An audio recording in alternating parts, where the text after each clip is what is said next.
Parfois, le cœur nous mène vers la lumière. Et parfois, il nous guide droit vers l'ombre que nous refusons de voir. Voici l'histoire d'une femme qui a aimé si fort qu'elle n'a pas vu la vérité se cacher derrière le sourire de l'homme qu'elle adorait. L'œil du baobab s'ouvre.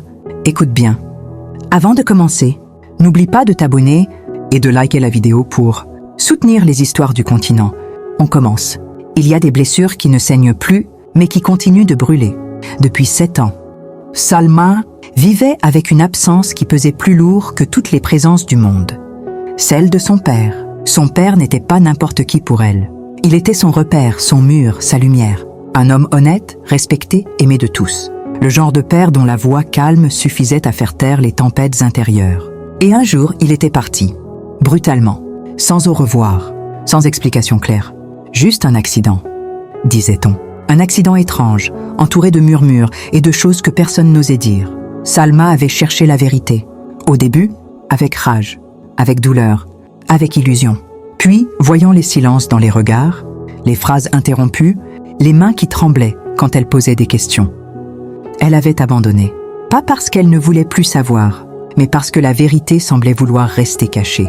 Alors elle avait rangé le dossier de son père dans une malle.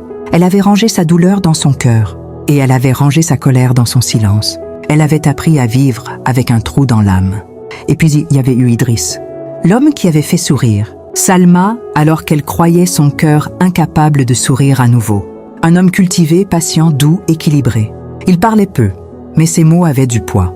Il écoutait beaucoup, mais ses silences étaient toujours respectueux. La première fois qu'elle l'avait rencontré, elle avait senti quelque chose bouger en elle. Une étincelle, un souvenir de ce qu'était la chaleur humaine.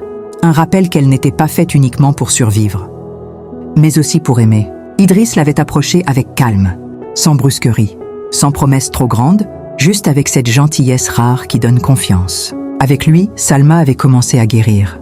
Un sourire à la fois, une conversation à la fois, une main tenue à la fois. Au fil des mois, elle avait cru retrouver une vie normale, ou presque, parce qu'il restait quelque chose d'invisible, mais réel, une ombre qui suivait chacun de ses pas.